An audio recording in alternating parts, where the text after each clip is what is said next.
Guys মোৰ এটা নতুন ভিডিঅ'লৈ আপোনালোকক স্বাগতম জনাইছোঁ। আশা কৰোঁ সকলোৱে ভালেই আছে। আৰু এয়া চাওক, মই আজি ভিডিঅ'টো ষ্টাৰ্ট কৰি আপোনালোকক ফাৰ্ষ্ট মাছেদি আৰম্ভ কৰিছোঁ। এইটো মাছ আনিলে এইমাত্ৰ, শিঙি মাছ আৰু এইবোৰ কিবা কিবি বজাৰ আনিছে। বিস্কুট আছে, ব্ৰেড আছে, এইবিলাক এইবিলাকো আনিল। এতিয়া কি আছে ইয়াতে চোৱাই নাই। বন্ধাকবি, বেঙেনা, পিঁয়াজ, আলু।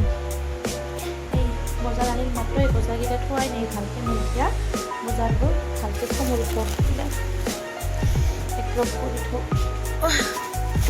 আজিকালি বজাৰ কৰাৰ সেনেকৈ বজাৰবিলাক কৰি আনে, মই কিন্তু ভালকৈ থওঁ আৰু মই সুবিধাও নাপাওঁ। বাবুৰ লগত লাগি থকাতেই মন যায়। বাছ এইখিনি মই এইবাৰ সামৰি থওঁ। আৰু বৰষুণ চাওক, কি বৰষুণ পৰি আছে কালিৰ পৰা একে ৰাখে। কিন্তু ভালো লাগিছে বৰষুণখিনি পৰি, অলপ ঠাণ্ডা ঠাণ্ডা ভাৱ হৈছে, ভাল লাগিল পৰা দেখি। ইমান ৰ'দ দি আছিল, তাৰ মাজতে যে বৰষুণখিনি দিল, ভাল লাগিছে বৰষুণখিনি। চাওক, মই মাছখিনি ভালকৈ ধুই কিনি ল'লোঁ। আৰু মাছখিনি আনোতে মই কৈছিলোঁ যে দোকানতে ভালকৈ কাটি কুটি অনাৰ কাৰণে, কাৰণ ঘৰত কাটা অসুবিধা হয়। বাবুও আছে, বাবুক লৈ কিনে মাছ তাছ কাটা কুটি কৰিব অসুবিধা হয়। সেইকাৰণে দোকানতে বাছি আনি দিছোঁ ভালকৈ। মই বাছ দিলোঁ আৰু ইয়াতে কেৰাহী বনাই দিছোঁ, মাছখিনি ভাজিলোঁ। আৰু আজি ৰাতি এই হ'ব শিঙি মাছৰ আঞ্জা আৰু ভাত। বাছ এতিয়া ভিডিঅ'টো চাই যাব আপোনালোকে।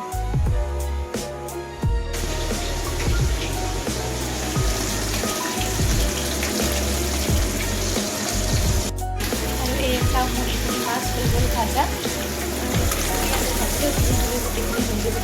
আৰু মই পাকঘৰটো একেবাৰে ইগন'ৰ কৰিব, মই আজিকালি সময় নাপাওঁ চাফা কৰাৰ কাৰণে। এই আলু দি বনাম বুলি ভাবিছোঁ আজি মাছ। শিঙি মাছৰ জোলখন আলু দি বনাম, আলু আৰু ইয়াতে একদম প্লেইন কৰি বনাম।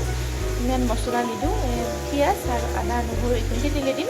মাছ এনেকৈ জোলখন বনাম। আৰু মোৰ ভালেকেইখন বনোৱা নহয় আজিকালি, এখনেই মোৰ বনোৱা হয়, কাৰণ বাবুৰ লগত মই অলপো টাইম নাপাওঁ। এইখিনি কোনো ৰকম বনাই কিনে এইবাৰ তাক খুৱাব যাম। তাক খুৱাই কিনে টোপনি যোৱাৰ পিছতে মই ভাতখিনি দিম, বাবুটো খাব। আৰু তাৰপিছতে মই এই পাকঘৰবিলাক গোটেই ইমান লেতেৰা হৈ আছে, এইবিলাক চাফা কৰিম। সেইকাৰণে পাকঘৰটো একেবাৰে ইগন'ৰ কৰিব নহয় যে এখন বনাওঁ। কোনোবা দিন বাবু যেতিয়া সোনকালে শুই যায়, তেতিয়া মই ভালেকেইখনো বনাওঁ।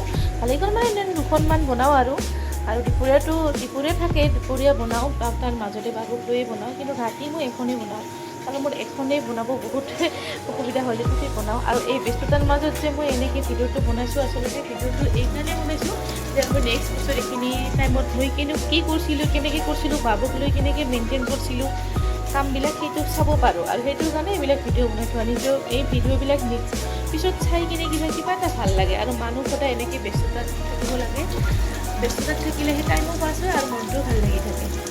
চাওক, মোৰ মাছখিনি ধুনীয়াকৈ ৰঙচুৱাকৈ ভাজিলোঁ, ভাজা হৈ গ'ল। আৰু কেৰাহীও এইফালে তুলি দিলোঁ, কেৰাহীখনৰ তেলো গৰম হৈ আহিছে। পিঁয়াজো কাটি ল'লোঁ। আৰু এইখিনিতে এই আঞ্জাখনত ভাবিছোঁ ব্লেক পেপাৰ দিম, ব্লেক পেপাৰ, তাৰপিছত অলপ কাশ্মীৰী লাল, আৰু ইয়াতে কালজিৰা, আৰু এইখিনিতো বটিয়ে দিম। আৰু এতিয়া একেবাৰে আঞ্জাখন হোৱাৰ পিছত আপোনালোকক লগ পাইছোঁ। চাওক, মোৰ মাছৰ আঞ্জাখন হৈ গ'ল। এতিয়া ইয়াতে মাছখিনি দি দিলোঁ, আৰু অলপমান এইখিনি দিব লগা আছে, এতিয়া দি দিম এতিয়া। আৰু ভিডিঅ'টো আজিৰ কাৰণে এইখিনিয়ে আছিল। লগ পাইছোঁ নেক্সট ভিডিঅ'ত। আজিৰ কাৰণে বাই বাই।